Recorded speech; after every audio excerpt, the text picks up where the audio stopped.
Antarctica बर्फ से भरा हुआ इतना बड़ा कॉन्टिनेंट है जिस पर 5 किलोमीटर की गहराई तक सिर्फ बर्फ ही बर्फ है। इतनी ज्यादा बर्फ, और वो भी 1.5 करोड़ किलोमीटर तक फैली हुई। यानी एंटार्क्टिका का साइज अमेरिका से भी काफी ज्यादा बड़ा है। भले ही जून जुलाई की गर्मियों का मौसम हो, लेकिन एंटार्क्टिका का टेम्परेचर पूरा साल -50 डिग्री सेंटीग्रेड से -90 डिग्री सेंटीग्रेड तक रहता है। इस शदीद तरीन ठंड की वजह से ही यहाँ जिंदगी की उम्मीद बहुत ही कम है। लेकिन उसके बावजूद भी पूरे एंटार्क्टिका में 400 से भी ज्यादा लेक्स डिस्कवर हो चुकी हैं, जो बर्फ की लेयर के नीचे छुपी हुई हैं।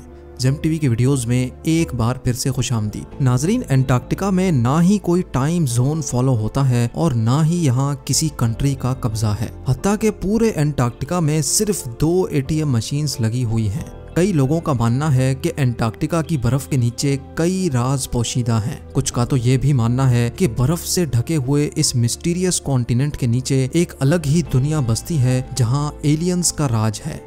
लेकिन रिसर्चर्स और आर्कियोलॉजिस्ट इस मिस्टीरियस कॉन्टिनेंट के पोशीदा राजों को फाश करने के लिए दिन रात मेहनत कर रहे हैं। इन्होंने यहाँ चंद ऐसी चीजें भी तलाश की हैं जिनको देखकर साइंस भी हैरान रह जाती है। और आज आप देखेंगे एंटार्क्टिका की बर्फ के अंदर से मिलने वाली चंद हैरत अंगेज चीजें। तो आइए शुरू करते हैं। नंबर 8। 2009 में एक डिस्कवरी ने रिसर्चर्स के रोंगटे खड़े कर दिए जब एंटार्क्टिका की बर्फ के अंदर से एक बिल्ली का ढांचा मिला। लेकिन इसमें हैरान करने वाली बात ये नहीं थी कि ये ढांचा बिल्ली का है, बल्कि हैरान करने वाली बात ये थी कि ये जिस बिल्ली का ढांचा था वो आम बिल्ली नहीं बल्कि अंडे देने वाली बिल्ली थी। जब रिसर्च लैब्स में इस अजीब बिल्ली के ढांचे पर मजीद तहकीक की गई तो मालूम पड़ा कि ये जानवर कम से कम भी 2 करोड़ 50 लाख साल पहले धरती पर पाया जाता था।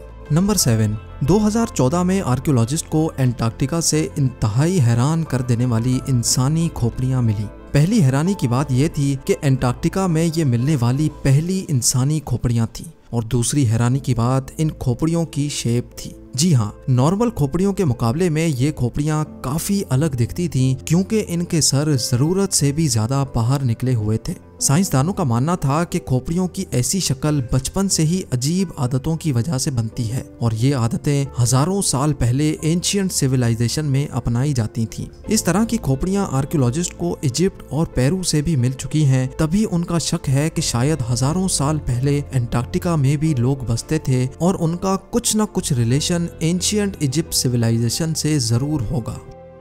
नंबर 6। पिछले 50 सालों के दौरान एंटार्क्टिका से 10,000 से भी ज्यादा मीटियोराइट्स मिल चुके हैं। मीटियोराइट्स ठोस पत्थर के ऐसे टुकड़े होते हैं जिनका ताल्लुक हमारी धरती से नहीं होता, बल्कि वो किसी और धरती से टूट कर आए होते हैं। साइंसदानों का मानना है कि मिलने वाले मीटियोराइट्स में से कई 7 लाख साल से भी ज्यादा पुराने हैं।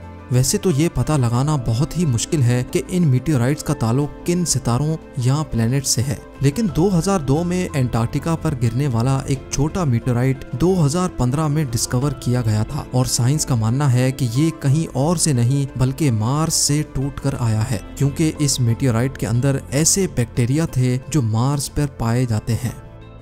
नंबर 5। एंटार्क्टिका में बर्फ की गहराई 5 किलोमीटर डीप है, और ये पूरा कॉन्टिनेंट अमेरिका से भी बहुत बड़ा है। लेकिन साइंसदानों को यहाँ से कुछ ऐसे सबूत मिले हैं जिनको देखकर ये अंदाजा लगाया जाता है कि लाखों साल पहले ये जगह रहने के काबिल हुआ करती थी। जी हाँ, 1980 से कई आर्कियोलॉजिस्ट को यहाँ से डायनासोर्स, मोजासोर्स और प्लेजियोसोर्स के ढांचे मिल चुके हैं। इन ढांचों की साइज 36 फीट बताई जाती है, जो तकरीबन एक ट्रिपल स्टोरी बिल्डिंग के बराबर बनती है। जब हड्डियों के इन ढांचों पर मजीद तहकीक की गई तो मालूम पड़ा कि ये कम से कम भी 70 लाख साल पुराने हैं। तभी ये अंदाजा लगाया जाता है कि 70 लाख साल पहले तक एंटार्क्टिका का टेम्परेचर रहने के काबिल था, और शायद तब ये पहाड़ गहरी बर्फ से नहीं बल्कि ग्रीनरी से ढके होते होंगे।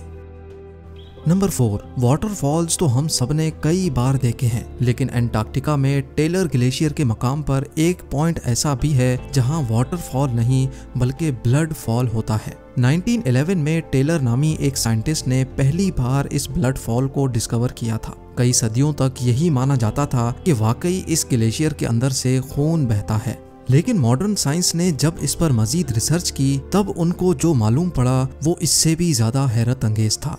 जी हाँ, मालूम पड़ा कि इस ग्लेशियर के नीचे एक बहुत बड़ा पानी का डैम है, लेकिन इसमें मौजूद पानी की खास बात यह है कि इसमें सी वाटर से भी 3 टाइम्स ज्यादा सॉल्ट है, जिसकी वजह से ये फ्रीज नहीं होता। साथ साथ इस पानी में पहाड़ों से निकलने वाला आयरन भी मौजूद है। किसी एक पॉइंट से जब ये पानी ग्लेशियर से बाहर निकलने की करता है तो हवा में मौजूद ऑक्सीजन पानी के आयरन से मिक्स होकर आयरन ऑक्साइड बन जाता है और उसका कलर रेड हो जाता है, और इसी वजह से हमें ये पानी रेड कलर का दिखता है। नंबर 3, ब्लड फॉल ग्लेशियर के नीचे मौजूद पानी में साइंसदानों को एक और हैरान करने वाली चीज भी मिली। पानी में टोटल 17 टाइप्स के बैक्टीरिया भी पाए गए, जिनको जिंदा रहने के लिए ऑक्सीजन और सनलाइट की भी जरूरत नहीं होती। एक्सपर्ट्स का मानना है कि ये बैक्टीरिया की ऐसी किस्म है जो ऐसे प्लैनेट्स पर पाई जाती है जहाँ पर ऑक्सीजन और सनलाइट का नामो निशान तक नहीं होता। लेकिन ये बैक्टीरिया हमारी धरती पर कैसे आए, ये राज अभी भी पोशीदा है। नंबर 2, हालांकि पूरा एंटार्क्टिका बर्फ से भरा हुआ कॉन्टिनेंट है, ये देखकर सबको यही लगेगा कि यहाँ पानी की कमी होना मुमकिन नहीं है।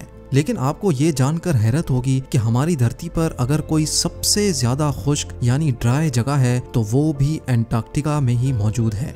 ये ड्राई वैली एंटार्क्टिका में ही डिस्कवर की गई थी, जहाँ पर पिछले 20 लाख सालों से एक मर्तबा भी बारिश नहीं पड़ी, क्योंकि इस ड्राई वैली में तेज तरीन हवाओं का राज है जिनकी स्पीड 320 किलोमीटर पर आवर तक जाती है। इसी वजह से साइंसदानों का मानना है कि तेज हवाओं की वजह से यहाँ मौजूद पानी का कतरा कतरा एवोपरेट हो चुका है। आपको ये भी बताते चलें कि अर्थ के तमाम एटमॉस्फेयर्स में से इस ड्राई वैली का एटमॉस्फेयर लाखों किलोमीटर दूर मार्स से काफी मिलता जुलता है। इसी वजह से नासा ने अपना वाइकिंग रोबोट मार्स पर भेजने से पहले एंटार्क्टिका की ड्राई वैली में टेस्ट किया था।